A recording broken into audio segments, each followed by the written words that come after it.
Milujem, že ženy, ktoré nevyzerajú ani ako alfa samice, by najradšej boli za alfa samca. Ty by si ho možno chcela, ale on by možno nechcel teba. Dneska si predstavíme ďalšieho účastníka a tým je Lukáš. Ako prvá prišla Eliška, ktorá je herečka a podľa mňa v tejto show ide predviesť svoj najväčší herecký výkon.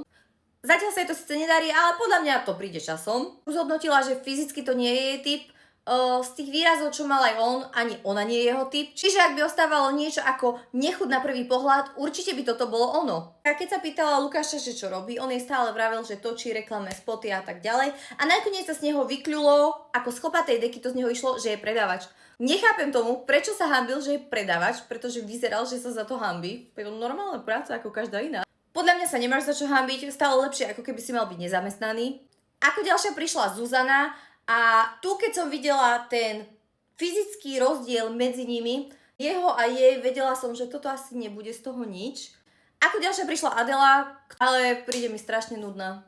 No a potom, keď sa tieto grácie zišli a rozprávali sa o nádenom ženichovi, tak samozrejme tuto Zuzka a Eliška mali rovnaký pohľad na vec, že oni proste chceli alfa samca a majú toto. Dúfam, že sa vás dostala do deja, viac o tomto naozaj nedá povedať.